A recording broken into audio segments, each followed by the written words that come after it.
Now it brings us to the important question of diapers versus nappies.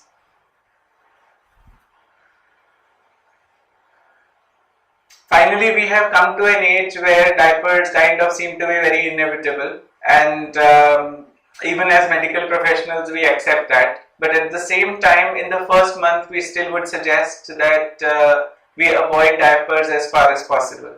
There is a particular reason for that. The reason is that not only is the feeding pattern your concern, the sleeping pattern is your concern, there is another couple of patterns which are happening simultaneously, which have to do lot to do with the diapers, which is the urine pattern and the stool pattern. So what is happening is that the baby is passing greenish black stools 3 to 4 times a day in the first couple of days. This is called meconium. This is tarry greenish black kind of stool. This changes to a yellow green pattern in the next couple of days, and by day 5 to 7, this we are discussing just an exclusively breastfed baby. Day 5 to 7 it changes to a watery stool in which there is yellow granular matter in between, which can go up to 15 to 20 times in 24 hours. In addition, there can be leakage with the passage of gas. So it is very, very difficult to actually kind of predict that when soilage is going to happen.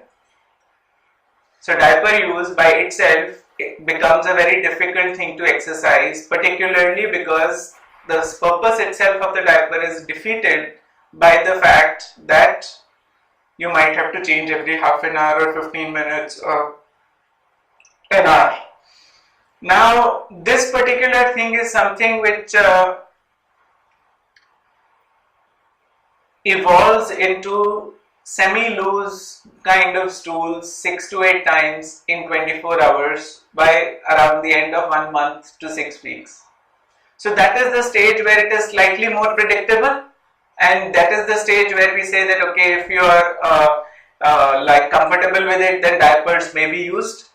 And even in the first month or so they may be used in case you are moving out or for an hour or two and you want a particularly leak free kind of period. But at the same time, overall in peak summers, having a very thick layer of padding around the genital area is in any case not such a good idea, and it is likely to enhance the chances of having rash. It also brings us to the question of whether we should be using diaper rash creams. Overall the answer is no, unless the child develops any kind of rash, and the reason for that is that using a diaper rash cream is something like giving ibugesic to a person every day morning or a painkiller to a person every day morning who has been beaten up right in the morning at waking up. Right? It is not something which is medically kind of conducive to good practice. What you are trying to do is that you are continuing to insult while continuing to apply medication. So not a good idea. Right? रोज डंडा मारो फिर बोलो गोली खा लो. ठीक है, वो नहीं चलेगा. ठीक है. So basic idea is that we try to minimize the insult, which is basically happening because of moisture, basically happening because the soilage of the stool, and the more the duration of exposure between the stool and the skin, the worse the diaper rash is going to get. So that is something that we attempt to minimize.